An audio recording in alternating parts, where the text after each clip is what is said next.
Bem, ainda faltam alguns participantes dos que se inscreveram, mas se calhar era melhor começarmos, não é? Para não tornarmos a noite muito longa. Então, boa noite a todos, os que decidiram participar nesta noite connosco. Coube-me a mim a tarefa de apresentar o Padre Nuno, dado que é um amigo, assim como do Zé Eduardo, do Germano e do Juvenal, que estivemos assim mais na organização, mas estão por aí outros amigos, certamente, mas pronto, como a mim dizer algumas palavras, para quem não conhece, ficar a conhecer um pouco do Padre Nuno. Portanto, nasceu em Lisboa há 60 anos, onde cresceu e ingressou então no ensino universitário no Instituto Superior Técnico, onde estudou e tirou Engenharia Eletrotécnica, portanto, no Instituto Superior Técnico em Lisboa. Depois, já no âmbito da teologia, estudou nos Estados Unidos, em Roma, viveu em África, portanto, foi por aí viajando e fazendo assim a sua formação. Entretanto, foi ordenado sacerdote, jesuíta, há 25 anos. Dedicou grande parte do seu trabalho com jovens universitários, Braga, Coimbra, Porto, e ultimamente é em Lisboa. Portanto, muito do tempo dedicado à juventude, claro está, no âmbito nas paróquias por onde foi passando. Dá uns toques na música, é autor de vários temas, estão num CD que, se quiserem ouvir, Aprendiz de Viajante. Portanto, tem também uma queda para a escrita, escreveu alguns livros, ultimamente, o último deles chama-se Eugénia Kraft, já foi aqui apresentado em Portimão, não há muito tempo, em 2019.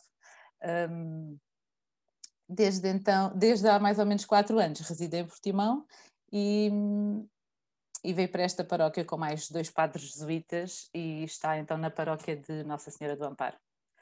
É isso, para além de bonito e com bom ar, como ele costuma dizer, a brincar. Para além disso, destaco a sua forma simples e clara de se expressar e de abordar os temas de que muito gosta de refletir e de dar a conhecer e de abordar com todos. Vão poder comprovar isso mesmo. Padre Nuno, a palavra é sua, boas reflexões. Obrigado, Fátima, e boa noite a todos.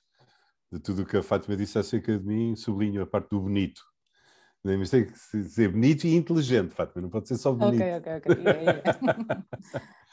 Bem, vocês, caramba, se calhar já passaram o dia à frente dos computadores, em aulas, Zooms, gabo a vossa paciência, espero que seja giro, que não seja, que não seja amassador. O tema é fascinante, né? E pronto, e espero não o tornar chato. Então, puseram uma série de questões, tinha aqui 15 questões acerca da relação entre fé e ciência. Se calhar lia as questões também para ajudar um bocadinho a aguçar o apetite. Algumas são muito telegráficas. É a compatibilidade entre a fé e a ciência, o universo de Deus e a ciência. Depois, fé e conhecimento científico. Há alguma incompatibilidade ou as descobertas da ciência respondem aos desafios da fé? Terceira, recordando um problema abordado por Santo Agostinho, no caso de uma contradição entre uma doutrina religiosa e o conhecimento científico, qual é que deve prevalecer? É muito interessante esta pergunta. É possível fundamentar uma moral sem o apoio da religião ou da teologia? Portanto, já foge um bocadinho aqui a questão da fé e ciência, mas é muito interessante. Existe alguma razão não subjetiva ou sociológica para preterir o animismo ou o politeísmo a favor do teísmo? Ou seja, há alguma razão pela qual o teísmo, a crença num Deus, seria superior ao animismo ou ao politeísmo? A fé pode limitar o avanço da ciência? Esta pergunta é posta por 2 pessoas. Como explicar às crianças a relação entre fé e ciência? Fé e ciência de mãos dadas, uma perspectiva para jovens do século XXI? Existe alguma influência da glândula pineal na fé? Eu adorei esta pergunta porque eu estudei a glândula pineal na filosofia, em Descartes, quando estudei Descartes, eu também estudei filosofia e nunca mais me tinha lembrado desta glândula. Portanto, para mim foi a ressurreição da glândula pineal, esta pergunta, e tive que ir ver umas coisas à net que já não me lembrava. De que forma a fé e a ciência se complementam e se enriquecem mutuamente? Pergunta esta pessoa. Outra pergunta. Deus pode ser considerado o pai da ciência? Enfim, nunca me lembraria desta, mas é interessante. 13ª pergunta. Como conciliar fé e ciência nos dias de hoje? Sim. Depois, 14. Como é que a experiência de Deus pode iluminar os limites da investigação científica? E a última pergunta. A inteligência artificial coloca inúmeros desafios ao ser humano, sendo possível máquinas aprender. Qual é o papel dos investigadores cristãos que trabalham nesta área da inteligência artificial? Pronto, é uma pergunta essencial. Só esta última pergunta daria para uma noite. Portanto, eu depois digo assim uma coisinha rápida, mas não vou entrar a sério no tema. Aquilo que eu gostava de entrar um bocado mais especificamente, e depois no fim vou às perguntas mais que não tiver respondido, mas aquilo que eu gostava de abordar é a compatibilidade ou incompatibilidade entre fé e ciência. A questão mais de fundo da relação entre fé e ciência. Um antigo ministro de Portugal, não vou dizer quem, perguntaram-lhe se ele acreditava em Deus. E a resposta dele foi assim, não, eu sou cientista. Portanto, quando se acredita em Deus, ele diz que não, é cientista. Não sei, o que é que acham? Pronto, aquilo que eu ia dizer era só sobre isto. Era só sobre isto, se tem sentido a resposta dele, se não tem, em que sentido é que se aproveita do que ele diz, o que é que não. Pronto. Ou seja, a fé e ciência são duas formas de conhecimento compatíveis ou incompatíveis. A pessoa pode ser uma pessoa de fé e ao mesmo tempo ser um cientista ou não. Pronto. Assim, há aqui uma pequena definição. Quando eu falo de fé, claro que a palavra fé tem imensos sentidos diferentes, não é? Por exemplo, temos fé que o Covid vai desaparecer, etc. Quando eu estou a falar aqui na palavra fé, estou a falar na crença num Deus transcendente, que é criador, portanto, que é a razão de ser de todo o universo e que age na história, que não está no céu a olhar, que age na história e que nos espera no céu. Pronto, basicamente. Aqui, claro, tenho a ideia de um Deus cristão, mas depois podia-se alargar às outras religiões. Ciência. Portanto, a questão da relação entre fé e ciência é mais ou menos independente de eu ir à missa ou de não ir à missa, ou seja, há muitas pessoas que têm fé que não têm nenhuma prática religiosa e a questão põe-se igualzinha. Portanto, não estou a falar aqui de prática religiosa, estou a falar da compatibilidade ou incompatibilidade entre fé e ciência. Quando eu digo ciência, o que é que eu estou a pensar? Estou a pensar nas ciências empíricas. Não é? Sabem, normalmente costuma-se distinguir as ciências empíricas das formais. As formais são digamos, as abstratas, a matemática, ou a estatística, ou a lógica, ou seja, são ciências que não precisam de observação de nada. São relações internas, digamos assim. A lógica das ciências é a coerência interna destas ciências formais. Depois distingue-se as ciências empíricas, que partem de uma observação da natureza. Então temos as ciências naturais, temos a física, temos a astronomia, temos a biologia, a medicina, etc, etc. Ou então as ciências humanas, não é? Da observação do ser humano nas suas relações. A psicologia, a sociologia, a antropologia, a história, a economia, etc, etc. Portanto, quando eu estou a falar de ciências, estou a falar das ciências empíricas, seja ciências naturais, seja ciências humanas. A ciência, como todos sabemos, é uma coisa relativamente recente. A fé não. É? A fé religiosa é anterior à história, ou seja, quando ainda não havia escrita já havia fé. A ciência não, a ciência começou há 4 séculos, mais ou menos, né? No século XVI, 4, 5 séculos. É uma questão recente. Portanto, a questão que eu quero abordar é da compatibilidade ou incompatibilidade destas duas, da fé e da ciência. Primeiro, nós hoje em dia centramos... Se eu tiver a ir muito depressa, vocês parem, está bem? Prefiro ir depressa e depois voltarem-me atrás, no fim, quando puserem questões ou intervenções, do que estar a ser um bocado chato.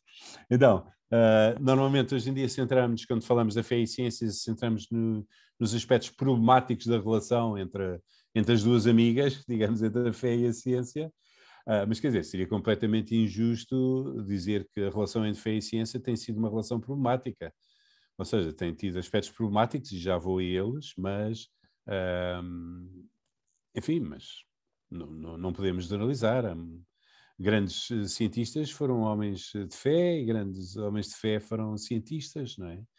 Desde Copérnico, não é? Logo o iniciador da teoria heliocêntrica, ou seja, que o Sol está no centro e a Terra anda à volta. Ele era formado em direito canónico, era um cônego, era amigo pessoal, creio que do Papa da altura. O próprio Galileu, além de ser um homem de fé, só não foi padre porque o pai lhe pediu que ele se matriculasse em medicina, porque senão ele até inclusive seria padre. E isso não foi no princípio, foi sempre durante e depois. O próprio Newton, não é, fundador da física teórica do século XVII, XVIII, às tantas escreveu: o arranjo maravilhoso e a harmonia do universo não poderiam sair senão de um ser omnisciente e omnipotente, não podiam sair senão de Deus. Finitude, e por outro lado diz ele que os homens tenham sido fruto do acaso. Pronto. Embora depois o Darwin tenha negado a revelação divina da Bíblia, ou seja, achava que a Bíblia era muito interessante, mas questionava que fosse uma revelação divina, que Deus tivesse alguma coisa a ver, e portanto também negava a divindade de Jesus, mas pronto, mas isso não tira que fosse um homem de fé, era um homem de fé. Portanto, grandes cientistas foram homens de fé, não todos, outros não, e não só isso, muitas vezes a investigação científica desenrolou-se e desenrola-se em instituições ligadas, no caso do cristianismo, à Igreja Católica ou outras igrejas, não é? Eu sou jesuíta, a minha ordem religiosa, a ordem religiosa a qual pertenço, tem uma tradição enorme científica, né? Enorme, desde os inícios. Aliás, engraçado, havia em Lisboa, portanto, nós jesuítas viemos para Portugal, logo no início, no século XVI, desde o século XVI até ao século XVIII, em Lisboa, num colégio nosso, o Colégio Santo Antão, que hoje em dia é o Hospital de Jesus, desculpem, o Hospital de São José, havia uma coisa que era a aula da esfera, esfera para dizer o cosmos, na qual eram ensinadas as teorias de Galileu, os grandes mestres europeus eram convidados para vir ensinar em Lisboa, enfim. Para além de todos os astronómios ligados a jesuítas, observatórios astronómicos, etc, etc, etc. Bem, não interessa. Portanto, só para dizer que seria completamente errado do ponto de vista histórico dizer que a relação entre fé e ciência é, desde o início, uma relação problemática, não é? Mas tem uma data de aspectos problemáticos e tem uma data de dificuldades. E eu, enfim, já, como onde imaginar, já muitas vezes tenho participado nesta conversa. Hoje, desta vez, esforcei-me um bocado a sistematizar o que são as dificuldades da relação entre as duas. Imaginem, duas amigas que nem sempre, que às vezes amam uma com a outra, estão de costas voltadas. Quais são os problemas de relação entre elas? E a sistematização que eu fiz tem três problemas, né, entre elas. Mas antes de mais nada, gostava de dizer o seguinte: os problemas na relação entre a fé e a ciência, hoje em dia, não provêm da parte da fé, provêm da parte da ciência. Ou seja, no início, os problemas da relação entre fé e ciência vinham da parte da fé, concretamente da parte da Igreja Católica, com a questão do Galileu, já lá vamos, etc. Não é? Hoje em dia não é assim. Hoje em dia os problemas de relação não vêm por parte da fé, ou seja, a fé convive habitualmente de uma maneira muito natural com a ciência, os problemas vêm da parte da ciência. Isto porque antigamente a Bíblia era tida como uma forma suprema e exclusiva de verdade, ou seja, a Bíblia tinha a verdade sobre tudo, sobre tudo. E, portanto, daí também o problema com Galileu, etc. Hoje em dia é o contrário, hoje em dia a ciência é que se entende que tem a verdade sobre tudo. E, portanto, os problemas hoje em dia não são lançados por gente de fé, normalmente são lançados por gente de ciência. Então, eu diria que há três grandes dificuldades de relação entre estas duas, a fé e a ciência. A primeira As dificuldades que têm a ver com a ideia de um Deus criador, por um lado, e os modelos científicos para o universo, por outro. Ou seja, um Deus criador, um Deus que deu origem ao universo. Lá vamos nós para o primeiro e para o segundo capítulo da Bíblia. Vou-me centrar aqui mais na tradição cristã. Primeiros e segundos capítulos da Bíblia, do livro do Gênesis, vemos Deus a criar incompatibilidade, parece, com modelos explicativos das origens do universo por parte das ciências. Concretamente, os modelos que cairiam sobre esta designação de Big Bang, de uma grande explosão inicial. Então, mas na Bíblia não há explosões nenhumas, nem iniciais nem finais, quer dizer, então, como é que a coisa começou? Foi Deus que criou ou foi uma grande explosão que depois deu origem às várias, às galáxias, etc, etc. Também a questão de um Deus criador também levanta problemas aqui com o evolucionismo, não é? Vamos à Bíblia, aos primeiros capítulos, vemos Deus a criar o primeiro homem e a primeira mulher, num dos capítulos. Eu vou-vos dizer uma coisa, mas é científica, acreditem em mim. Eu não estou a dizer uma opinião, eu não estou a dizer uma coisa que me toca a mim pessoalmente, uma coisa subjetiva, estou a dizer uma coisa absolutamente exata. Os gregos, na filosofia grega, tinham uma distinção entre dois tipos de conhecimento, a episteme e a doxa. Episteme é o conhecimento certo, a doxa é opinião. Nesta divisão grega, evidentemente, aqui a ciência pretenderia estar do lado da episteme, de onde vem a epistemologia, etc., e a fé seria, o conhecimento da fé seria mandado para a zona da doxa. Coisas que são uma opinião, mas que cada um tem a sua opinião. Portanto, uns gostam de corneto de morango, outros gostam de corneto de chocolate, uns gostam de Deus, outros gostam de Nossa Senhora, outros gostam de gnomos ou da coisa. Cada um gosta da sua coisa, mas pronto, isso não interessa. Vamos ao que interessa, e o que interessa é o conhecimento científico. Pronto, seria a segunda dificuldade. A terceira dificuldade é uma dificuldade mais rebuscada e mais conceptual, que para mim é mais até interessante, tem a ver acerca da ação de Deus, ou seja, quando nós estamos a falar de Deus, estamos a falar de alguém que age no mundo concreto, não só no céu, mas no mundo concreto. Pronto, é esse o pressuposto da Bíblia. Há aqui uma dificuldade em relação às leis da natureza. Então as coisas não têm todas um nexo causal. Então, se têm todas um nexo causal, como é que Deus age? Deus interrompe o nexo causal, a causalidade habitual das coisas? Então cada vez que age tem que fazer um milagre, no sentido habitual do termo, tem que interromper a causalidade? Ou então provavelmente o melhor é concluirmos que Deus não age, ou seja, mesmo que exista, criou o mundo com as suas leis e não as perturba. Pronto. Portanto, estas três questões, vou voltar a dizer as três questões, as primeiras relacionadas com a ideia de um Deus criador, concretamente as teorias da origem do universo, Big Bangs e afins, e as teorias evolucionistas.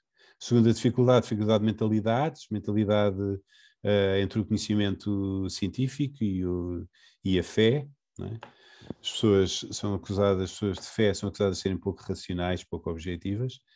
E a terceira dificuldade, de como é que eu imagino que Deus possa agir se no fundo tudo tem as suas leis e tudo tem as suas causas e os seus efeitos. Pronto.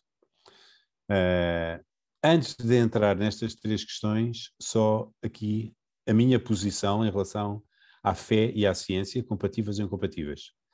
Essa seria a minha tese, digamos assim, aquilo que eu vos proponho, dizer, não há incompatibilidade absolutamente nenhuma entre fé e ciência. Se querem que vos diga, eu dentro de mim nunca percebi porque é que haveria alguma vez de haver uma incompatibilidade, mas eu sei que estou a dizer uma coisa polémica, portanto depois contrariem-me. Não há incompatibilidade nenhuma entre fé e ciência se cada uma respeitar o seu âmbito próprio e não entrar no quintal da vizinha, percebem? Ou seja, se a fé fizer afirmações que têm a ver com a fé e não começar a fazer afirmações científicas, como fez no século XVI, que deu os problemas com o Galileu, etc., Ou, se a ciência fizer afirmações dentro do seu âmbito de competência de ciência e não fizer afirmações de natureza filosófica ou de natureza religiosa, não há problema nenhum, não há incompatibilidade nenhuma e há uma complementaridade muito grande. Pronto, é a minha, é a minha tese que espero conseguir provar nesta noite. Então, aqui algumas clarificações antes de atacar aquelas 3 objeções ou as 3 dificuldades de relação. Algumas clarificações. Primeiro, para clarificar esta minha posição, a fé e a ciência respondem a questões muito diferentes. Não respondem à mesma questão. Respondem a questões muito diferentes. Portanto, não dão respostas diferentes para a mesma questão. Respondem a questões diferentes.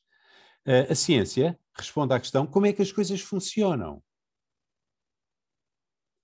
descobrindo os nexos causais nos processos, concretamente nos processos da natureza. Por exemplo, como é que um bebé se forma na barriga da mãe? É uma coisa extraordinária, não é? E que nós sabemos, graças à ciência, uma coisa extraordinária.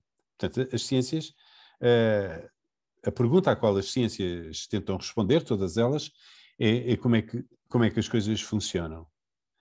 Também, a nível do universo, as leis que regem o universo, como é que isto tudo começou, mas depois também nas ciências humanas, como é que funciona o desemprego, por exemplo. O desemprego está relacionado com o quê? Se eu aumento as taxas de juro, tem alguma influência no desemprego? Estão a ver? Pronto. É muito importante perceber como é que as coisas funcionam. Para quê? Para, percebendo, poder prever. Está a subir a pressão atmosférica, espera aí que pode vir uma tempestade, ou ao contrário, ou a descer. Prever, e não só prever, mas intervir. Intervir. Eu percebendo que, por exemplo, ao nível da medicina, eu percebendo que se eu ficar com muita febre, posso ficar maluco da cabeça, posso intervir, arranjar aqui umas aspirinas, baixar a temperatura e não chegar a ficar maluco, por exemplo. Pronto, para dar exemplos estúpidos. Portanto, a ciência responde à questão como é que as coisas funcionam, estabelecendo nexos causais entre fenómenos. Por exemplo, uma maçã cai da árvore. Isso é um facto, não é? Haverá alguma relação entre este facto que a maçã cai da árvore e o facto de haver uma coisa muito grande por baixo dos meus pés, chamada planeta Terra? Há Newton, a lei da atração universal. Duas massas em presença uma da outra atraem-se. Há uma força de atração que se estabelece quando há duas massas. A massa da maçã e a massa do planeta Terra, por estarem perto uma da outra, há uma atração entre as duas. Agora, adivinhem qual delas é que atrai qual, não é? Felizmente para nós não é a maçã que atrai o planeta Terra que atrai a maçã, chama-se força da gravidade e podemos saber qual é que é a aceleração desta força, etc, etc, etc. Pronto. A ciência responde à questão como é que as coisas funcionam, estabelecendo os seus nexos, ou descobrindo os seus nexos causais. A fé responde a outra questão muito diferente. Qual é que é o sentido? Qual é que é o sentido das coisas? Responde à pergunta do porquê e do para quê últimos. Ou seja, por hipótese, eu sei tudo o processo de formação de um embrião na barriga da mãe, desde o momento da fecundação até ao seu nascimento. Pronto. Isso não é da competência da fé, isso é da competência da ciência. Mas fica a questão em aberto. Este bebê vai nascer. Para que viver? Para que viver? Qual é que é o sentido da vida? E qual é que é o sentido desta vida concreta? Estão a ver? Esta pergunta não é respondida pelas ciências, obviamente, é do âmbito da filosofia e é do âmbito da fé. Ambas as questões são importantíssimas, quer a questão do como, que é a questão própria das ciências, quer a questão do sentido, que é a questão própria da fé. Ambas as perguntas são essenciais. A fé é porque enfrenta precisamente a questão central da existência humana, que é o sentido da vida, né? Acho eu. E a ciência porque tenta perceber e, percebendo, tenta atuar para termos vidas melhores. Mas agora reparem, na hora da morte, quando eu estou para morrer, aquilo que me dá consolo não é o livro da origem das espécies do Darwin. É o terço. Percebem? Não é? A não ser que eu queira mandar a bola para canto, e dá-me aí um livro, e fingir que não está a acontecer nada. Mas aquilo que eu procuro, mas eu não estou a tirar nada a Darwin nem a origem das espécies, estou a dizer que cada coisa tem o seu lugar, e que no momento definitivo da minha vida, não são os livros de ciências, não é nos livros de ciências que eu vou buscar alguma forma de conforto, sentido, amparo, força, etc, etc. Portanto, primeira clarificação, a fé e a ciência respondem a questões diferentes. Segunda clarificação, a fé e a ciência são olhares complementares, não são rivais, são olhares complementares. E não resisto aqui a contar uma história muito gira que eu ouvi há muitos anos atrás, uma história assim um bocado simples, mas que eu acho que ilustra bem. E que se calhar até responde àquela pergunta, como é que se pode explicar isto tudo a uma criança ou a um jovem? Imaginem um pai que constrói uma casa para o seu filho, uma moradia muito bonita, com um quintal. Ele pensa nos espaços da casa, que é bom ter uma boa sala, que se calhar dá jeito de ter uma casa de banho dentro do quarto.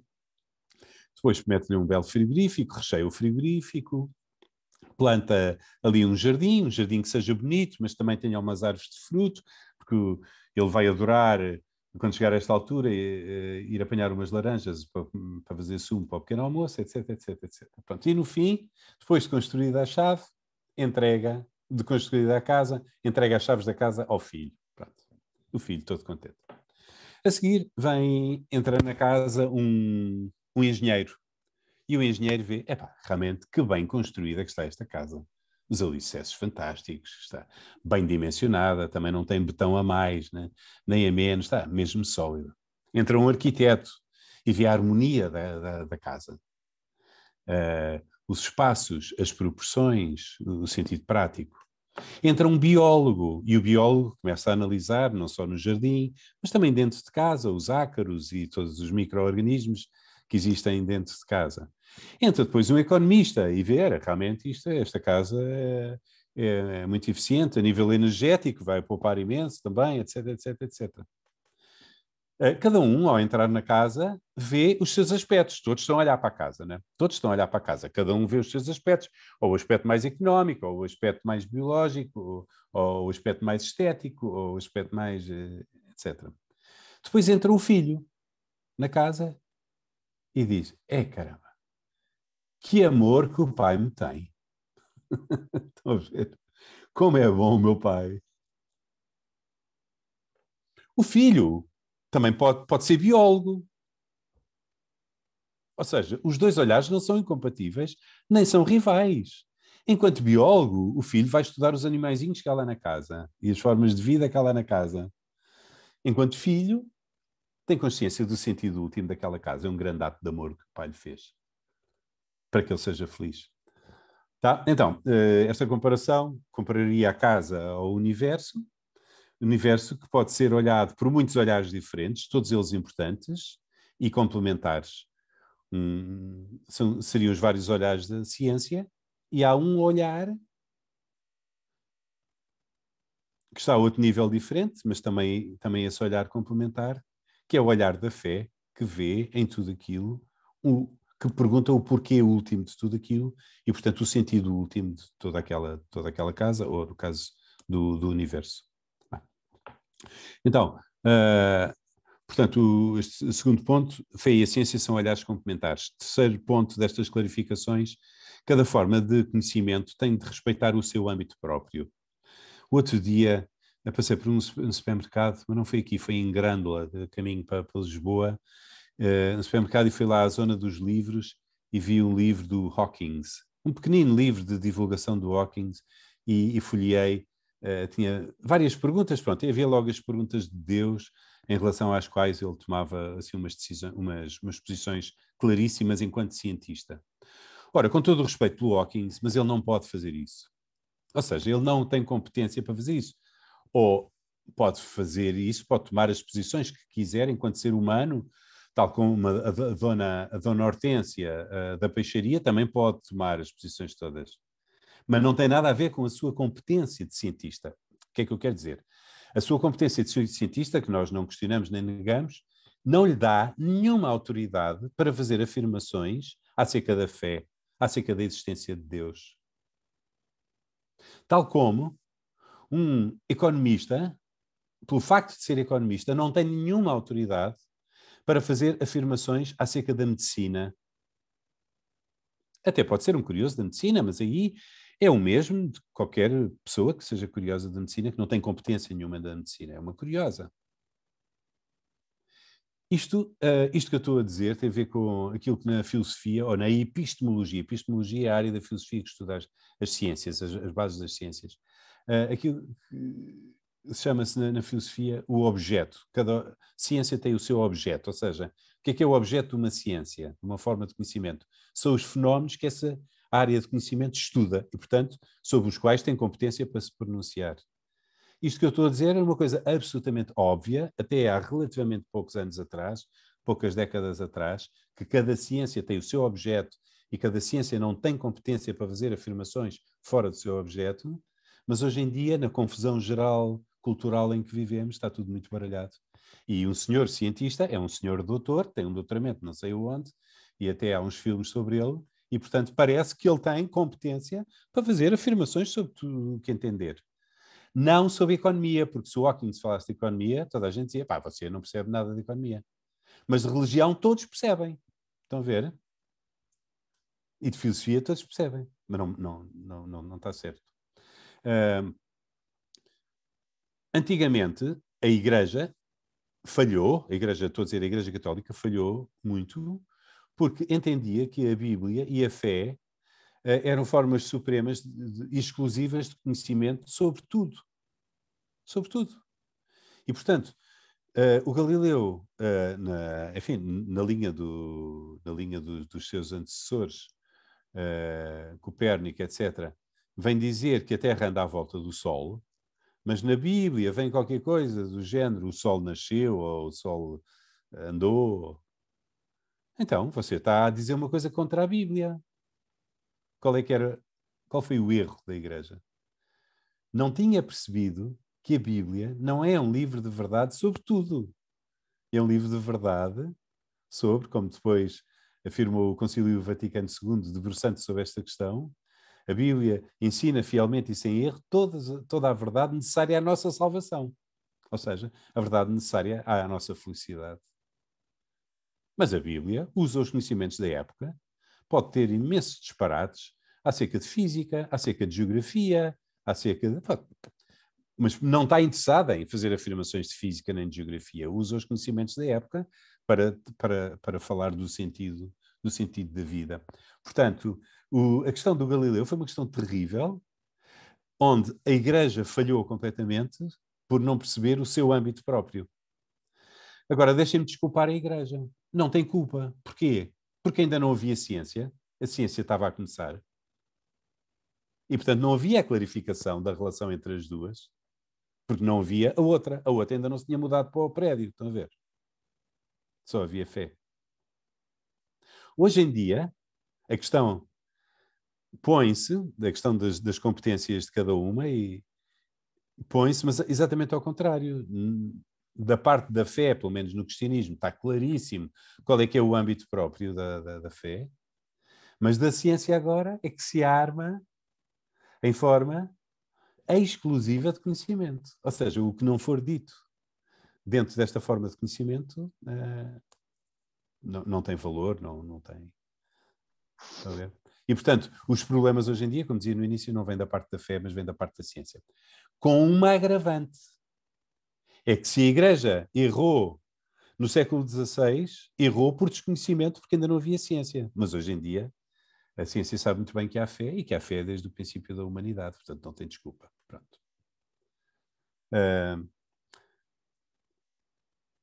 As ciências, algumas pessoas dizem, ainda há pouco tempo alguém me disse, a ciência não explica tudo. Pois não. Bem, e acho que é óbvio para quem está mais dentro das ciências naturais que hoje em dia o ambiente nem sequer é particularmente otimista em relação a estarmos próximos de chegar a uma teoria unificada, ou seja, a uma teoria geral que explique tudo.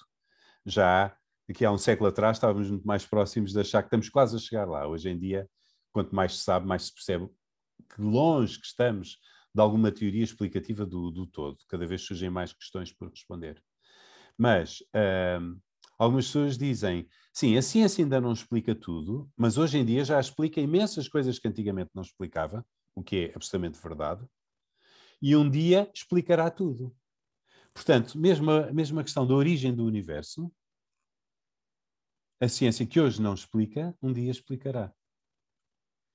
Não. Porquê é que não? Não tem a ver com avançar muito ou avançar pouco. A origem do universo é aquilo que chamamos habitualmente de criação, ou seja, a passagem do nada para o algo, do não haver nada para o haver algo, nem que esse algo seja uma pequenina massa muito concentrada, essa passagem do nada para o algo não está debaixo da competência das ciências, de nenhuma ciência. Está debaixo da competência da filosofia ou da teologia. Porquê? Porque precisamente as ciências estabelecem nexos causais entre fenómenos empíricos. O que é que são fenómenos empíricos? São coisas mensuráveis. E o nada não é mensurável. Percebem? Portanto, por mais que a ciência descubra coisas, a questão de fundo que chamaríamos da criação, ou a questão de fundo da origem, não está debaixo do âmbito da ciência. Tal como não está debaixo do âmbito da ciência o sentido da vida. Tal como não está debaixo da ciência, do âmbito da ciência, a existência ou não existência de Deus. Nunca nenhuma ciência se poderia pronunciar se Deus existe ou se Deus não existe. Deus não é um fenómeno empírico, não é um fenómeno mensurável no microscópio, na balança, não faz parte do objeto de nenhuma das ciências. Faz parte do objeto da filosofia, faz parte do objeto da teologia. Bem, tá? Agora eu ia aqui ao Darwin, ao Adão e Eva, estas 3 questões que eu levantei no início, mas paro aqui um bocadinho. Querem pôr alguma questão antes de avançar?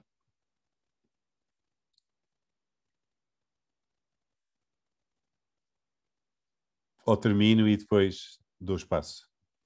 É melhor. É? Então pronto, agora é que vem a parte mais gira. Agora o... Estão acordados ainda? Está tudo acordado? Então, vamos ver. As três dificuldades que eu há bocado foquei. A primeira dificuldade tem a ver com a ideia de um Deus criador. E foquei aqui duas dificuldades. A primeira, então, há um Deus que criou ou foi o Big Bang? Ou foi uma grande explosão inicial?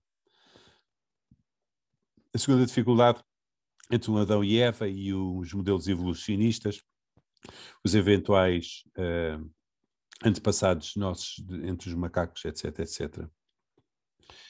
Então, normalmente, pelo menos na nossa cultura, como pano de fundo está a Bíblia, nos primeiros 2 capítulos da Bíblia. O primeiro livro da Bíblia chama-se livro do Gênesis, do início, dos inícios. O primeiro e o segundo capítulo é onde vêm estas histórias que conhecemos, mais de Adão e Eva, a maçã, a criação, etc, etc. Pronto. Que é preciso saber ler. Primeira questão. Diz-se lá, no primeiro capítulo, no primeiro dia, Deus disse, haja luz, e a luz foi feita. No segundo dia, etc. No terceiro dia, etc. Mas, por outro lado, a investigação científica parece ir num sentido muito diferente. Parece ir no sentido de, embora, enfim, não haja todo consenso ainda, mas parece ir no sentido que houve uma grande explosão inicial, chamada Big Bang, uma massa muito, muito, muito concentrada, muito quente, que explodiu e que deu origem a tudo que conhecemos hoje em dia, as galáxias, etc. Então, quem é que tem razão? É o relato da Bíblia que diz que Deus disse e as coisas aconteceram? Ou é este processo? Creio que ainda por cima os dois são completamente incompatíveis. Eu estive nos Estados Unidos, estudei 3 anos nos Estados Unidos e jogava todas as semanas uma espécie de squash com racquetball, chamava-se racquetball, com um astrónomo norte-americano, um tipo que estudava astronomia, que era judeu e que tentava conciliar, e ele dizia, bem, os 7 dias da criação, 7 não, 6 porque o 7º Deus descansou.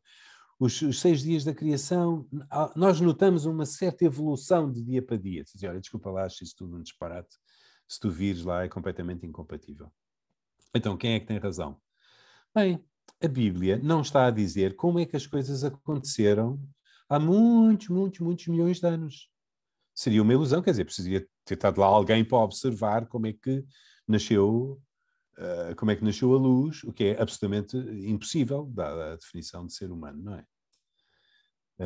A Bíblia diz, no primeiro e no segundo capítulo, não são livros históricos, a Bíblia tem livros históricos, não são livros históricos, são chamados livros sapienciais, que falam do sentido da vida no planeta Terra. Pronto. Qual é que é o sentido da vida? E o que está dito ali não é que aconteceu isto e depois que aconteceu aquilo, não é um relato histórico. O que está dito ali de uma maneira poética, literária, que até tem um refrão, é que por trás de tudo o que conhecemos está um Deus bom, que é Criador. O que é que significa Criador? Que é a origem de tudo aquilo que aconteceu. Mas a Bíblia não diz como é que Deus criou. Então, se Deus tivesse querido criar de uma maneira progressiva, evolutiva, não podia. E se quisesse criar através de uma explosão, não podia. O como já não faz parte da Bíblia, já não faz parte da fé. O como faz parte da ciência e para nós é muito interessante saber como, mas não é determinante. O determinante é saber porquê, é saber qual é que é o sentido de tudo o que existe. Vocês dizem, mas o Padre Nuno está aí a aldrabar um bocado, isso é uma leitura para safar agora a fé de um confronto com a ciência, não é? Agora inventa que aquele género literário... Não.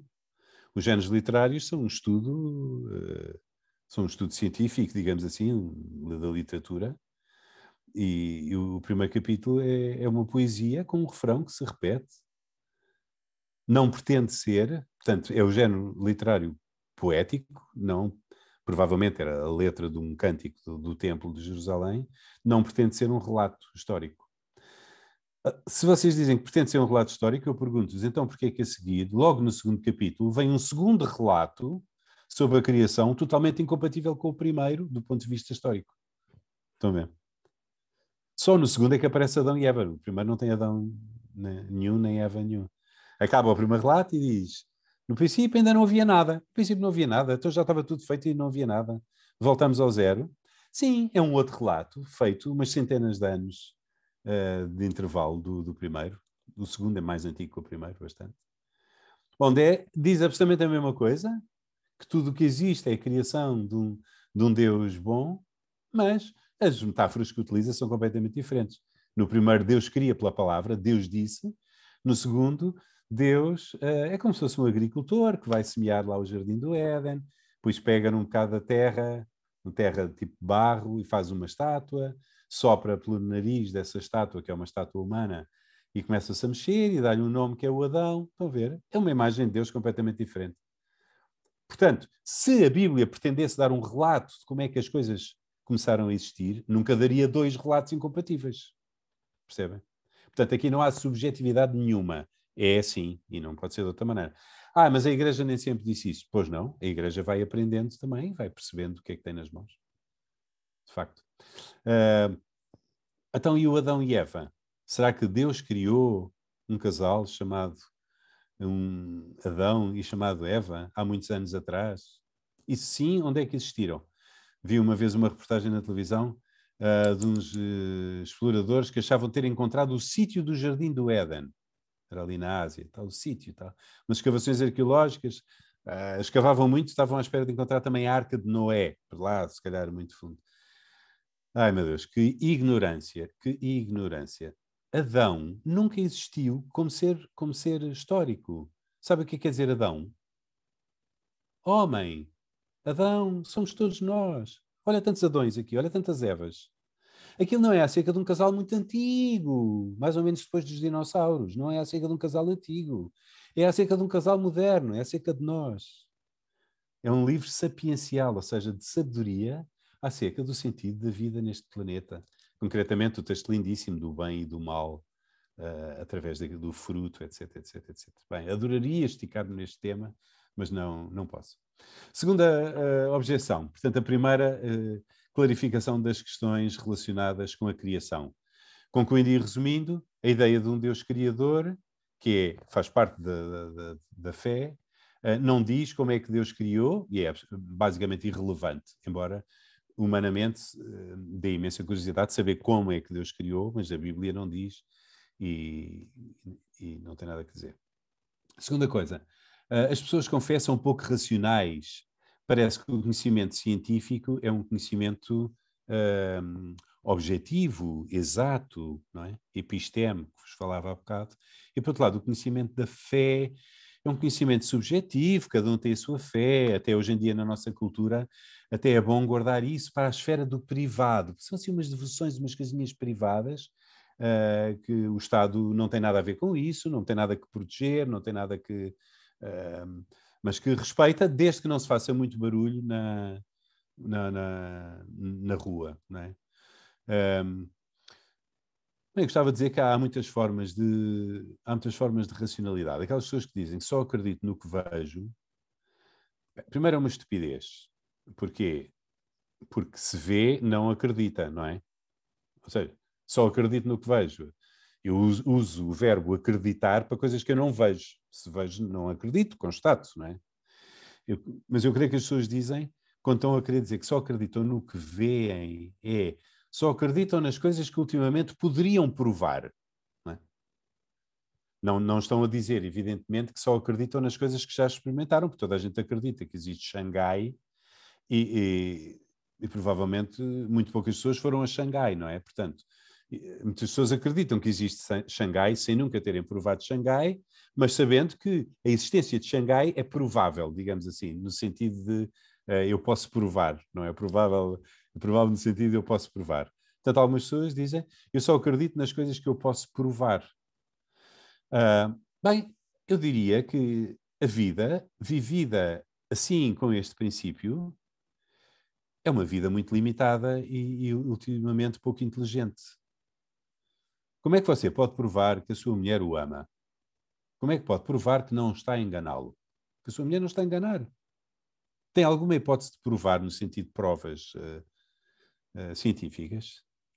Vi há tempos na televisão um filme giríssimo onde o argumento era precisamente um casal onde ela era uma espia e tinha-se casado com ele por razões de espionagem, mas estavam casados há décadas, estão a ver? Décadas de engano. Os homens casados aqui nesta sessão podem provar que a vossa mulher não está casada por você, com vocês por algum interesse completamente externo, sem vos amar. Que vos anda a enganar, não no sentido de enganar com o outro, mas a enganar profundamente. Não podem provar. E é precisamente o não poderem provar que faz do amor uma coisa tão gira. Porque as coisas mais importantes da vida não pertencem à esfera das coisas que se podem provar, no sentido de provas científicas, pertencem pertencem à esfera das coisas às quais aderimos por confiança, dando um salto de fé. Vocês dizem, mas então a confiança é irracional? Não. Há uma outra racionalidade. Vocês não se casaram com os olhos tapados. Mas mesmo sem poderem provar que a vossa mulher vos amava, tinham sinais de credibilidade daquele amor. Mas não tinham provas. Não tinham provas, mas tinham sinais. E então as coisas mais importantes da vida não se regem por provas, isso é mais para as ciências, e regem-se por sinais de credibilidade. O amor, a decisão acerca do futuro profissional, a própria fé. Não é irracional, ou seja, não é fora da razão. Tem um outro tipo de racionalidade, que é um tipo de racionalidade muito importante, que chamamos a sabedoria, que uma pessoa sem estudos superiores pode ter super desenvolvida. A capacidade de ler os sinais e dizer, isto é de confiança. Depois, se quiserem, voltamos aqui, porque isto é muito importante e eu estou a ir muito depressa. Então, eu diria que as coisas mais importantes da vida, como a fé e o amor, a amizade, seguem esta lógica dos sinais racionais e não das provas científicas. De tal maneira que eu diria que a vida sem fé é estúpida. A vida sem fé é estúpida. Eu vou na internet, preciso saber o caminho. Vou na internet, disparate. Vou na rua, preciso saber o caminho, estão a ver? Pergunto a alguém. Ou então vejo na internet, mas ver na internet é um ato de fé. Olha, os atos de fé que a gente faz no Wikipédia.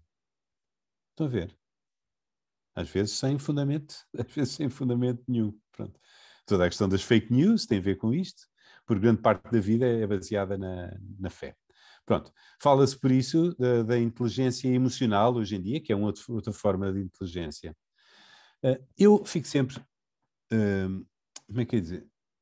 Fico sempre um bocado espantado como é que pessoas sem fé podem dizer que as pessoas que têm fé são pouco racionais, ou pouco inteligentes, ou muito emotivas, ou muito subjetivas. Estão a dizer isso num planeta onde a quase totalidade das pessoas tem fé. Estão a ver? Portanto, nas estatísticas é 80 e tal % da população mundial professa uma determinada religião. E depois há muitas outras pessoas que não têm religião nenhuma, mas que têm fé. Portanto, 90% da população mundial tem fé. Como é que alguém pode pensar que pertence aos 10%? Mas reparem, é 10% agora, porque há um século atrás não era 10%, era talvez 1%. São todos estúpidos, os outros. Epá, pode ser, mas olha que era muita coincidência. Estão a ver? Pronto, é a minha opinião sobre isto. Não prova nada, mas acho que dá que pensar. E francamente acho uma arrogância a maneira como algumas pessoas falam da fé como sendo assim uma coisinha para mulheres histéricas. Bem. Depois, também gostava...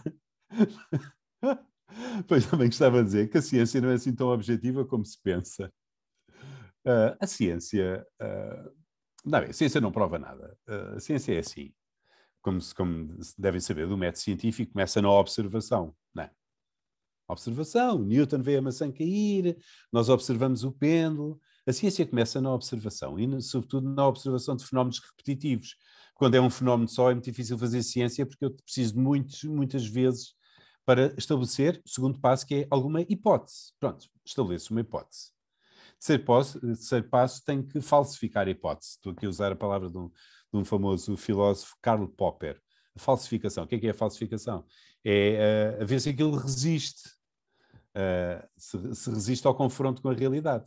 Bem, olho para o fenómeno, faço uma data de experiências e digo, sim senhor, esta hipótese científica, esta lei, parece vir corroborada pelas experiências que nós fazemos. Pronto. E é assim que uma determinada hipótese científica passa à história e é tida como aceitável. Eu não digo como verdadeira, porque nenhuma ciência séria diz que isto é a verdade. Diz isto é aceitável, isto está de acordo com os resultados. Pronto. Só que, reparem, isto tudo depende dos instrumentos de medição, não é? Depende. E os instrumentos de medição, como sabem, não têm uma exatidão total. Concretamente, há um princípio, que é o princípio de incerteza de Heisenberg, não sei se há aqui gente das físicas. O princípio de incerteza de Heisenberg diz que a precisão em relação à localização de uma partícula e à sua velocidade não excede, a precisão não excede um x. Para além disso, eu não posso ter mais exatidão. Posso ter muita exatidão em relação à posição e tenho muita inexatidão em relação à velocidade ou ao contrário. Pronto. Então, para vos convencer que a ciência não é assim tão objetiva nem tão exata, a coisa mais simples é a mecânica tradicional. O espaço igual à velocidade vezes o tempo. Estão de acordo, não é? É tão básico, tão básico, tão básico. Ou seja, eu ando a 5 km por hora. Quanto espaço é que eu andei durante meia hora? 2,5 km. Pronto, das leis básicas da mecânica clássica. Funciona por modelos. Mesmo coisas que nos parecem completamente óbvias, depois, com o avançar dos tempos e, sobretudo, dos instrumentos de medição, fica-se a perceber que não são... que eram teorias aproximadas. Dei-vos o exemplo da mecânica clássica, o espaço igual ao tempo vezes a velocidade, que era dada como uma regra absolutamente, digamos, acima de qualquer questão, e que a teoria da relatividade vem provar que está errada. Ou seja, de facto, é mais ou menos assim para baixas velocidades. Mas para fenómenos com velocidades próximas da velocidade da luz, a fórmula tem que ser outra completamente diferente. E, portanto, esta, de facto, as medições até dava isto, porque não se podia medir com uma exatidão superior. E porque os fenómenos a muito baixas velocidades, e muito aproximadamente, aproxima-se muito, de facto, desta lei, o espaço igual à velocidade vezes o tempo. Pronto. Então, racionalmente, o que é mais exigente do ponto de vista racional? Supor que existe Deus, ou supor que existe um Deus criador, ou supor que não existe Deus criador? Exigente no sentido, o que é mais racional?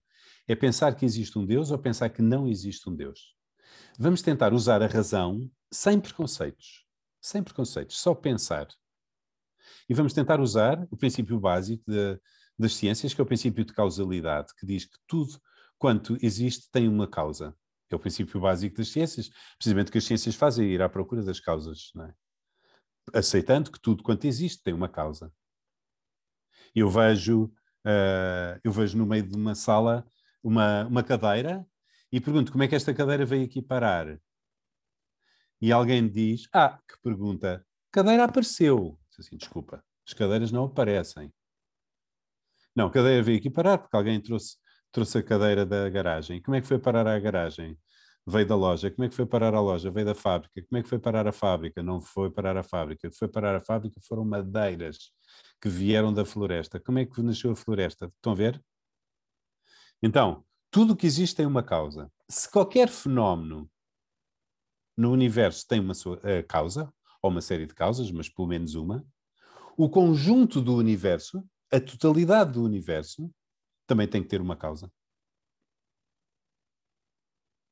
Alguns dizem, não, a totalidade do universo existe.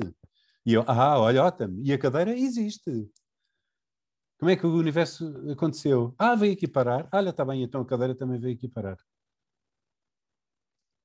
Isto que eu estou a dizer, não fui eu que inventei, é a teoria do filósofo Aristóteles, como sabem, não era cristão, não tem nada a ver com Jesus e com o cristianismo. É só a razão humana a funcionar livremente. Ele chamou-lhe, é essa a primeira causa, o motor imóvel. Tem que haver uma primeira causa, sem a qual nada se entende. E não adianta, como dizia há bocadinho, não adianta tentar responder que a ciência um dia explicará. Não, a ciência nunca poderá explicar a passagem do nada para o algo. O momento inicial não se pode explicar. Nem sequer a teoria do Big Bang explica, porque a teoria do Big Bang já começa com a existência de alguma coisa. Não é? Uma massa muito quente e muito, muito concentrada. Portanto, através do princípio de causalidade ou através de outros princípios, não vos quero agora aqui cansar, de outros princípios racionais, parece-me a mim, apesar de tudo, é muito mais racional supor que existe uma causa para isto tudo. Pronto. Última objeção. Como é que Deus age? Deus interrompe o fluxo causal? Vou-vos dar um exemplo que aconteceu há muito tempo a mim, quando eu estava precisamente no técnico, passei assim por um ano muito complicado. Uma data de níveis diferentes e também ao nível da fé. Bem, e às tantas entrei numa igreja perto da universidade, estamos um dia de semana, fui lá à frente, não estava ninguém dentro da igreja, quase ninguém, fui lá à frente diante de uma cruz e disse a Deus, olha, a partir de agora o problema é teu, eu já desci abaixo da reserva, foi a expressão que eu utilizei, já desci abaixo da reserva, já não tenho mais energias, eu desisto de lutar por ti, desisto de lutar não sei o quê, acabou-se. E saí da igreja, ia descer os degraus da igreja, ali na Praça, não é a Praça de Londres, mas esqueci-me do nome, Praça de Londres. Ia descer os degraus da igreja e passa uma rapariga que eu já não via há uma série de anos, que eu tinha conhecido, mas já não via há uma série de anos e que me viu sair da igreja, estamos um bocadinho à conversa e disse, olha, eu fiz uma coisa muito gira, queria-te convidar. Quero-te convidar para fazer exercícios espirituais. E eu, exercícios quê? Eu disse, exercícios espirituais, são os retiros com os jesuítas. Para mim, os jesuítas eram bolos, mais ou menos. Eu nem sabia o que eram jesuítas. E eu pensei, olha, esta está-me a ver sair da igreja, acha que eu estou no máximo do meu misticismo. Mal sonhei ela, o que é que eu fui fazer lá dentro? E disse, olha Inês, eu agradeço-te imenso, mas eu não estou nada numa fase dessas, de retiros e assim, dessas coisas, não estou nada numa fase dessas. E ela disse, não, mas olha, às vezes, nas fases mais difíceis ou qualquer coisa, até é melhor e não sei o quê, Deu uma volta. Fui fazer o dito retiro. O retiro que eu fiz de 3 dias, um retiro de silêncio, para mim foi o meu segundo nascimento. Na altura não pensava em ser padre, só pensei muitos anos mais tarde, mas foi um segundo nascimento. Eu aprendi tudo do zero. Foi absolutamente crucial na minha história, independentemente da minha vocação, na minha história, para ser a pessoa que eu sou agora. Aqueles 3 dias foram absolutamente essenciais. Claro que me veio, eventualmente, à cabeça que Deus podia ter alguma coisa a ver com a passagem da rapariga ao descer das escadas. Porque a coincidência, como vocês vão de entender, eu nunca tinha feito nenhuma oração daquelas, nem voltei a fazer. Portanto, a coincidência foi brutal, não é? Eu não me atrevo a dizer que foi Deus que pôs a rapariga nas escadas, ou abaixo das escadas. Não me atrevo a dizer porque eu não tenho Deus no meu bolso e acho um abuso de confiança. Aquelas pessoas dizem Deus fez, Deus disse, Deus aconteceu. Parece que são donos de Deus ou que são eles que fazem a agenda de Deus. Não. Acho que Deus é muito mais sério que isso tudo. Portanto, eu nunca me apanharão a dizer destas coisas particulares que Deus fez ou deixou de fazer. Mas imaginemos, por hipótese, a hipótese que Deus tinha alguma coisa a ver com isso. Tinha ouvido a minha oração, sabia que eu ia fazer aquela oração e resolveu pôr a rapariga a atravessar ali na rua, à frente da igreja, quando eu estava a descer as escadas.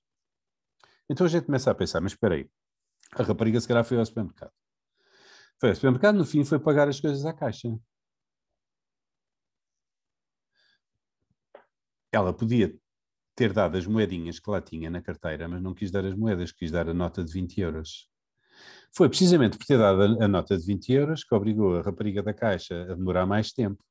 Se ela tivesse dado as moedas, tinha passado logo, um bocadinho antes de ter descido as escadas da igreja, nunca teríamos tido esta conversa. Por hipótese.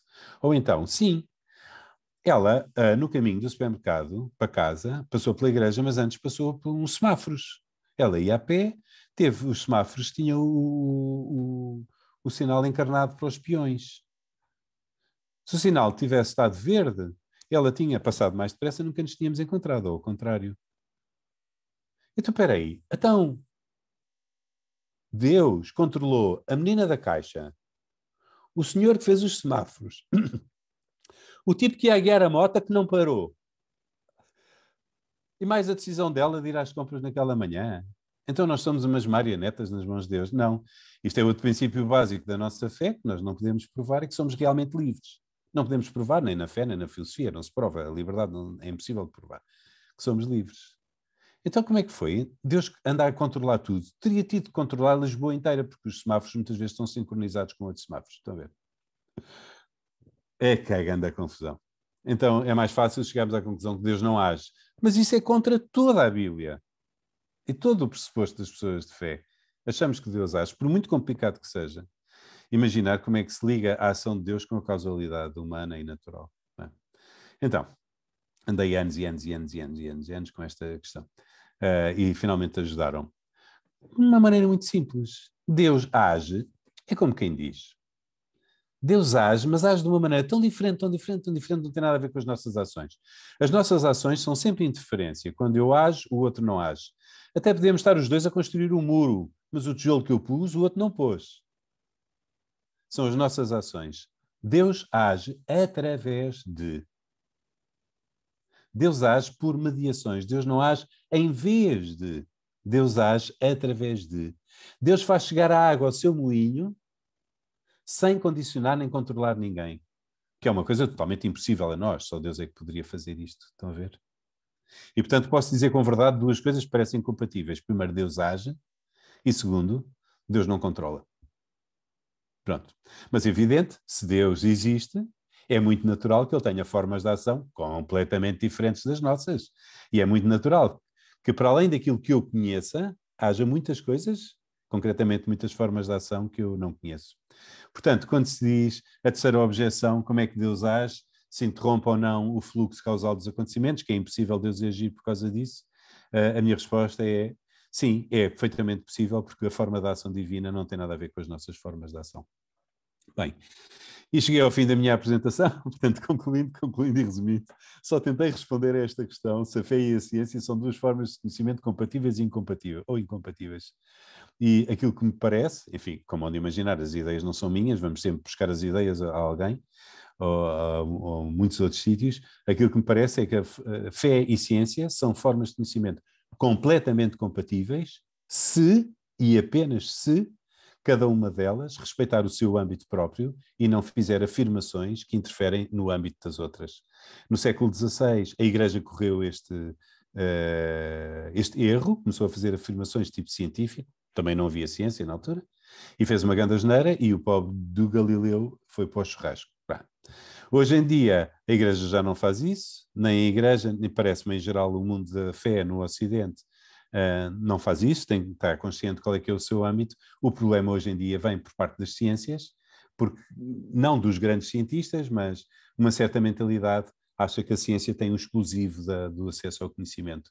E aí voltamos a ter um problema de relação fé e ciência, quando a ciência começa a fazer afirmações fora do seu âmbito próprio e faz afirmações de tipo filosófico ou de tipo religioso.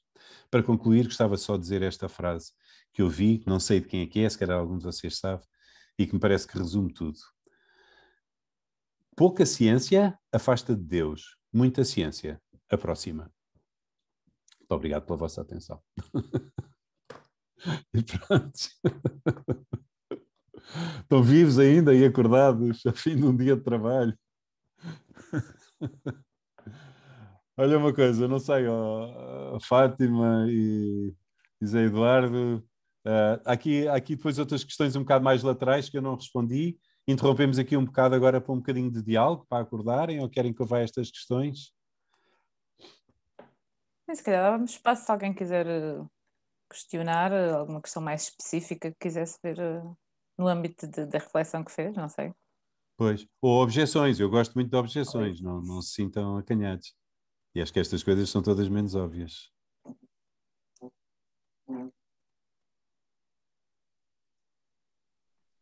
Eu não vou fazer qualquer objeção, nada disso, Padre Nuno. Vou só agradecer-lhe e dizer que aquilo que me veio à ideia logo assim que acabou foi que Deus age através de si, agiu esta noite através de si.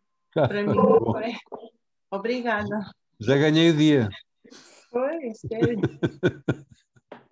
Obrigado.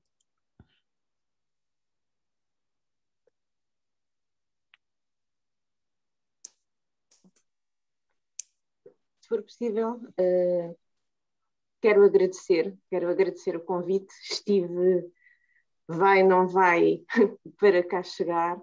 Agradeço a quem me permitiu que cá chegasse, mesmo com uma inscrição tardia. E a minha vida, eu faço vida a ensinar filosofia e psicologia. E a questão da fé, da compatibilidade da fé com a filosofia e a consciência tem sido uma luta constante.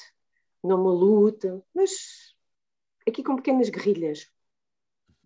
E tenho lido muita coisa, muitas das quais continuam ou continuavam incompatíveis. E hoje, neste bocadinho, em que estive a ouvi-lo com muita atenção, tive uma epifania, que é isto afinal é possível. Aquilo que muitas das coisas que eu pensava e que achava que não se ligavam, afinal são possíveis. E já alguém pensou, já esta questão da ação de Deus e do não controlar, mas agir, foi assim a cereja no topo do bolo. Obrigada. Boa, Paula. Boa. Pois. Percebo muito bem que aqui é andar à procura e fala... Pois, percebo muito bem.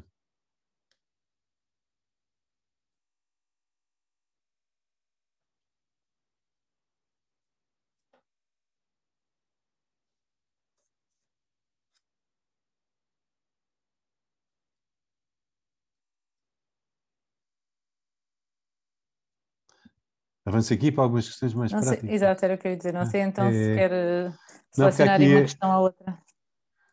Aqui umas giras, mas há aqui umas que eu não sei o que é que penso. Recordando um problema abordado por Santo Agostinho, no caso de uma contradição entre uma doutrina religiosa e o conhecimento científico, qual deve prevalecer? Então eu acho que no fim Se houver alguma contradição é porque se está a perceber mal essa doutrina religiosa ou o conhecimento não é científico. No fim, acho que não pode haver contradição, não é? Contradição como? Ainda por cima, não é? O conhecimento científico pode dizer que não existe Deus, mas pronto, aí está, é o que eu vos dizia, está a agir fora da sua área. Outra pergunta, é possível fundamentar uma moral sem o apoio da religião ou da teologia? Uma moral? O que é que vocês acham?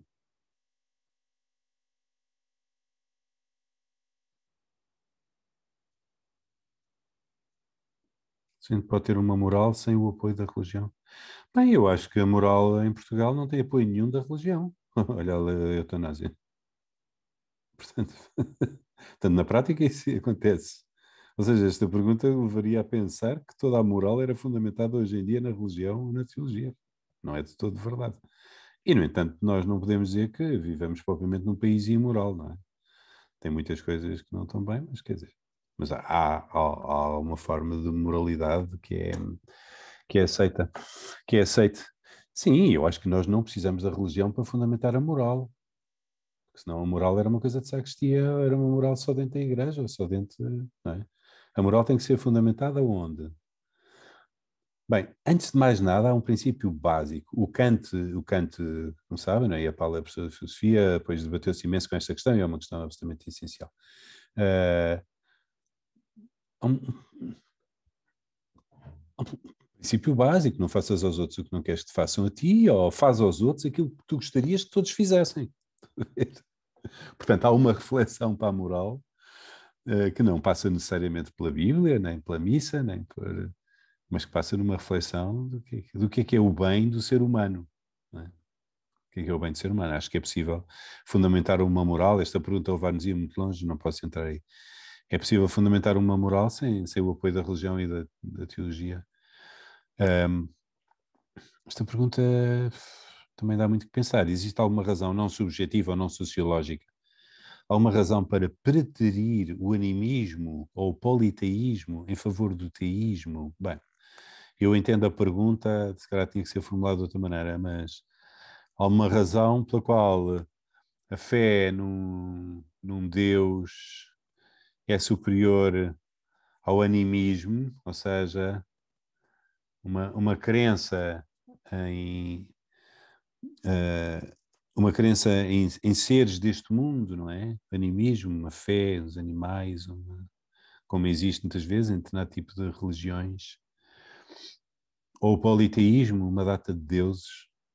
Bem, eu acho que isto não é uma questão religiosa, isto é uma questão filosófica, ou seja, não podemos aqui entrar em grandes filosofias, mas eu estar a adorar animais ou estar a adorar uma árvore é uma confusão enorme, da qual nos libertou o judaísmo já há muitos anos atrás. Há uma linha fronteira que acima da qual está o Criador e abaixo da qual está a criação.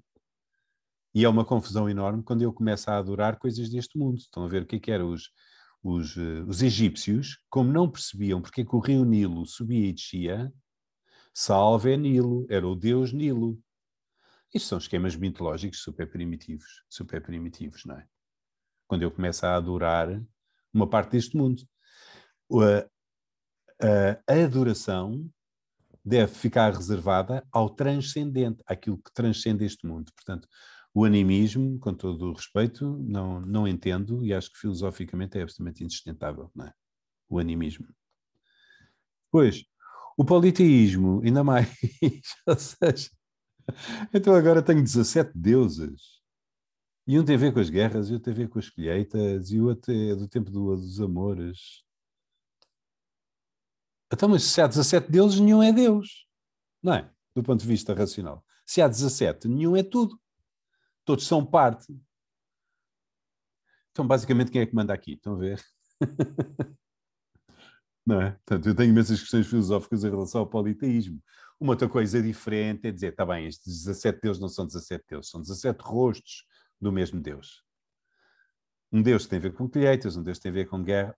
Talvez se possa fazer alguma interpretação deste género, de alguma forma de politeísmo, mas Mas eu diria que há razões filosóficas pelas quais quer o animismo, quer o politeísmo não tem nada a ver com a verdadeira fé. Pronto. Depois, outra pergunta, que aliás duas pessoas põem esta pergunta. A fé pode limitar o avanço da ciência? Ou ter fé poderá limitar o conhecimento e o avanço da ciência? Eu aqui não percebo porque a pergunta pode significar duas coisas. Pode significar se o facto de termos fé vai fazer com que as ciências se desenvolvam menos, porque tem ali, digamos, um travão da fé. Isso é uma pergunta. Ou se pertence à fé, de alguma maneira, pôr fronteiras para aquilo que a ciência pode desenvolver. A palavra pode, em português, tem o duplo significado de can e may, em inglês. Portanto, eu não sei bem se pode tem a ver com can ou se tem a ver com may. Então vou dizer, primeiro, a fé pode limitar o avanço da ciência no sentido material. Se uma pessoa com fé vai fazer menos ciência, de todo.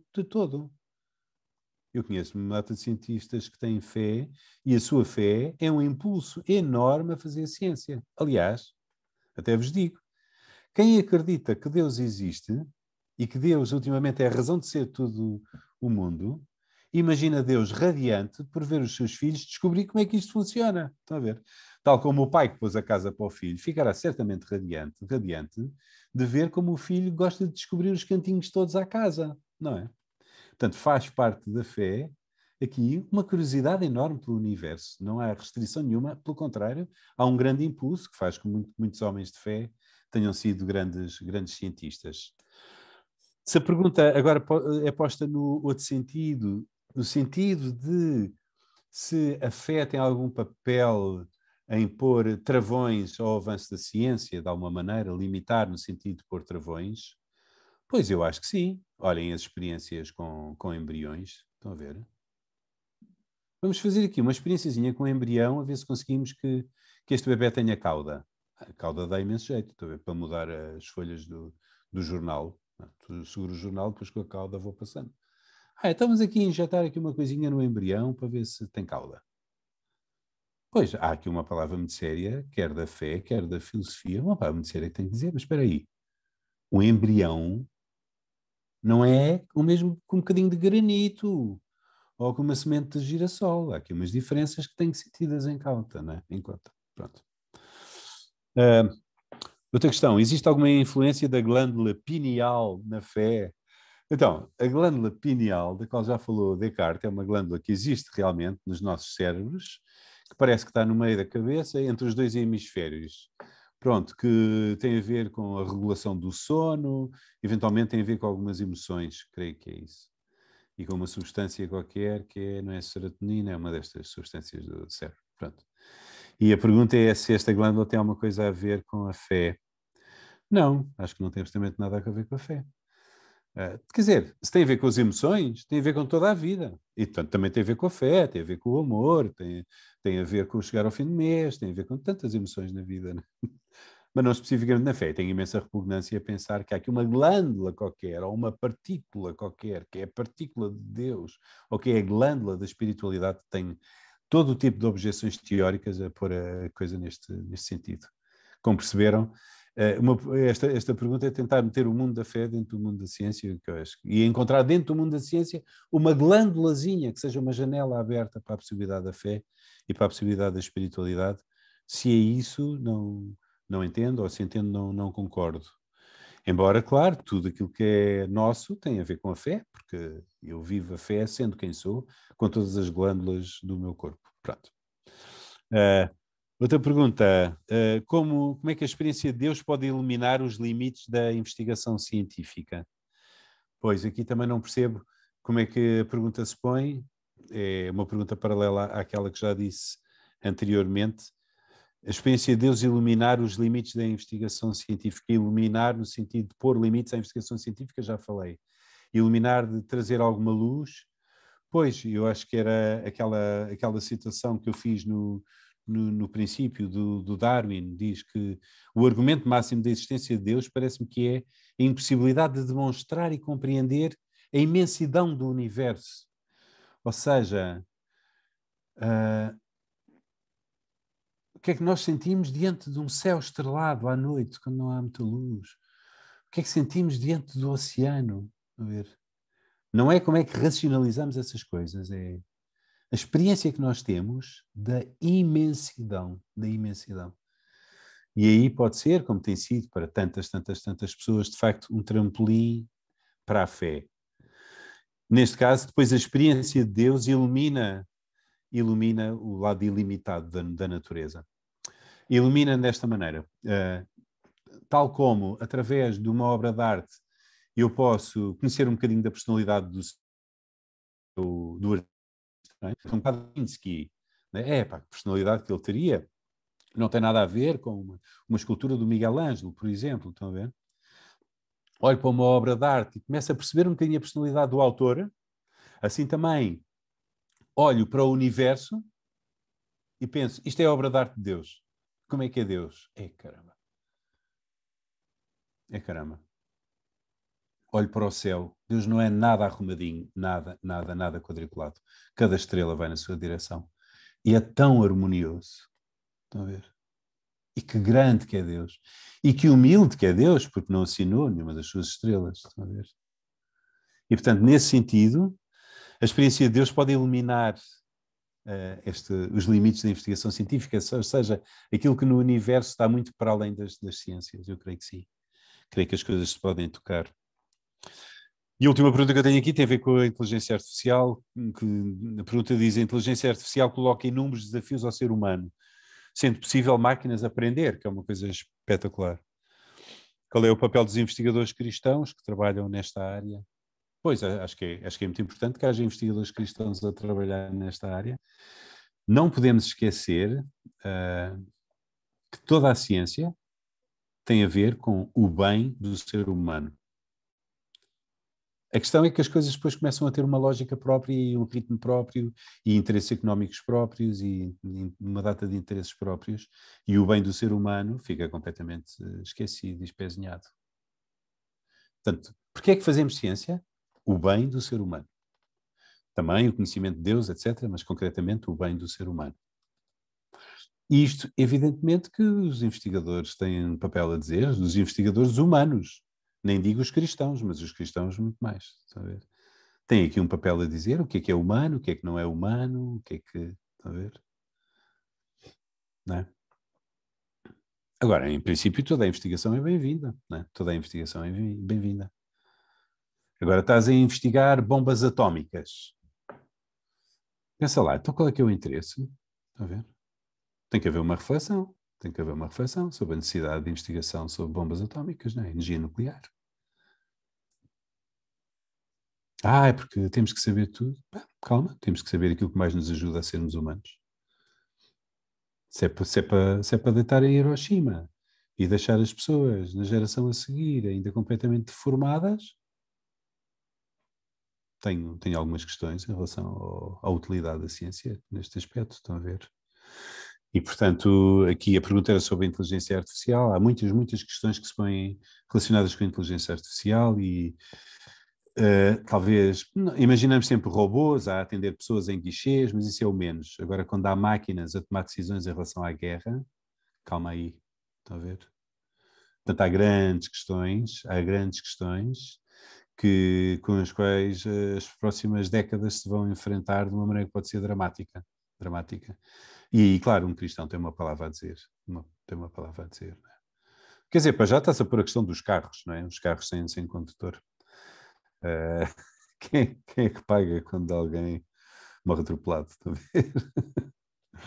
E outras questões de género, mas isso não é nada comparado com as máquinas da guerra. Com as máquinas da guerra, porque daqui a uns tempos não vai haver soldados, vai haver programadores. E as coisas serão tão rápidas, que as máquinas terão tomado as decisões antes de se perceber que havia uma decisão a tomar. Não é? Portanto, está tudo na programação das máquinas. Quem é que as programa? E com que autoridade? E, estão a ver? Portanto, há grandes questões no que tem a ver com a inteligência artificial, sendo que é uma coisa fantástica, né? Máquinas que possam aprender, não é? Aprender, então, ainda mais. Bem, mas isto já é bastante tarde e acho que já devem estar amassados. Não sei, da minha parte eu não tenho mais nada a dizer, as perguntas até já acabaram e todas as minhas ideias já as disse. Não sei se querem Acrescentar alguma coisa? Questionar? Perguntar? Despedir? Sim, temos 7 minutos até acabar a próxima. Se calhar já não se justificava voltarmos a entrar. Não sei se alguém quer dizer uma última palavra antes de terminarmos. Agradecer muito esta iniciativa, bem-aja, e acho que é de continuar. Muito obrigada. Obrigada ao Juvenal pelo convite. Também quero agradecer, gostei imenso aqui, sobretudo da partilha das ideias e do que aprendi. Foi um prazer enorme e pronto, e sempre que houver, se tiver o privilégio de alguém se lembrar de mim, agradeço. Desejo a todos uma boa noite e em particular ao Padre. Obrigado. Eu gostaria só de partilhar com o grupo o seguinte, que é para haver um diálogo entre a fé e a ciência, para haver cada uma respeitar o ambiente próprio, é fundamental que cada um de nós tenha a capacidade de exigir que esses limites sejam cumpridos. Ou seja, há toda uma batalha pela literacia científica da comunidade para travar, porque senão as pessoas não sabem do que se trata e passa tudo. Os cientistas são seres humanos e como seres humanos, existe uma decisão que nós temos que tomar enquanto país, que é até que ponto nós queremos que o interesse geral financie a ciência, porque alguém vai ter que financiar a ciência.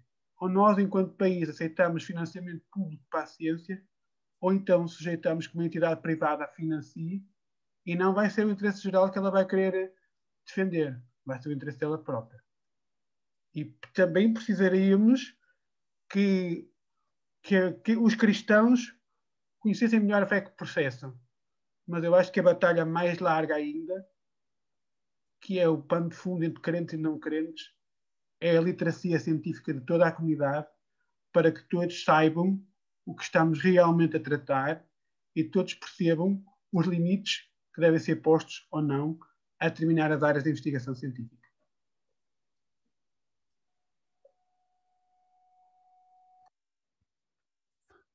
Eu acho que também é muito importante este tipo de conversas e nós cristãos muitas vezes acanhamos muito, guardamos a nossa fé para nós porque de facto não estamos preparados para responder às objeções que nos põem.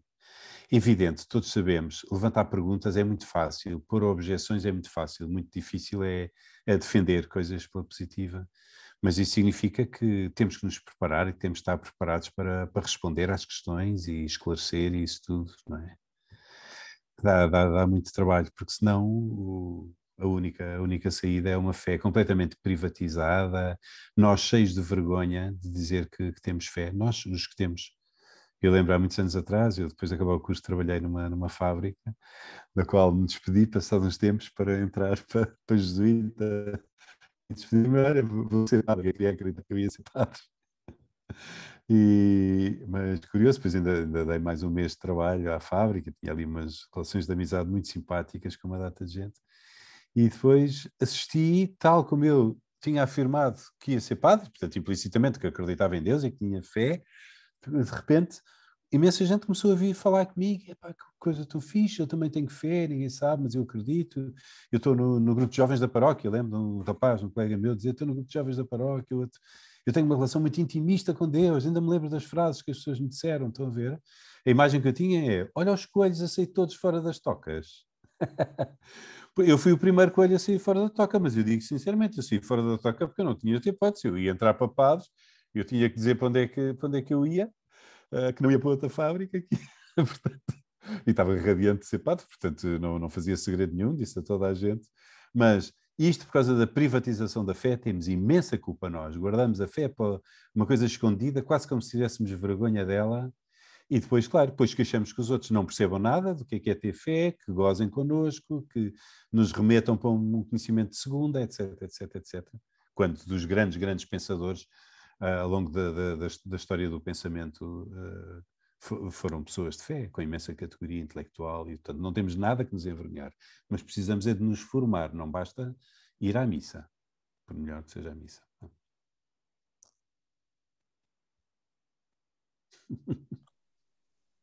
Muito bem. Se calhar dávamos por. Queria só assim umas últimas palavras. Pronto, o bonito virou no início. A parte do inteligente ficou para o fim, Padre Nuno. Está incrível. Estava a gozar. Bem, olha, resta-me agradecer, de facto, é desta forma especial que termina mais uma temporada do Gente Gira. Para quem veja aqui alguns colegas do agrupamento de escolas Poeta António Aleixo, para os que não são, a Gente Gira é um grupo informal de professores do agrupamento que durante estes tempos de confinamento continuou a partilhar experiências de forma virtual, mas sempre muito afetiva. Portanto, neste momento resta-me só mesmo agradecer em nome da equipa, não sei se o Juvenal ou se o José Eduardo ou o Germano querem dizer alguma coisa, mas agradecer a sábia presença do Padre Nuno, a vossa presença aí do outro lado do ecrã e fiquem bem. Obrigada por este bocadinho, obrigada por terem vindo e espero que tenham gostado. Só antes de partirmos, se me permitirem, a palavra gratidão é pouco para descrevermos aquilo que vivemos neste momento, que partilhamos, é partilhando-nos uns aos outros. E levamos daqui o desafio de, cada um à sua maneira, explorarmos estes dois mundos, que são, ambos precisamos deles, que se chama a fé, seja em Deus ou uma força maior que nós chamamos de Deus, e na ciência, que tanto precisamos dela, no respeito pelo âmbito próprio de cada um. E muito obrigada a todos por terem vindo. E ao Sr. Padre por nos honrar com a sua presença. Muito obrigado pelo convite também. Boa noite a todos. Obrigado, parabéns e boa noite. Obrigado. Boa noite. Boa noite. Muito obrigada e boa noite. Boa noite. Obrigado. Obrigada, boa noite.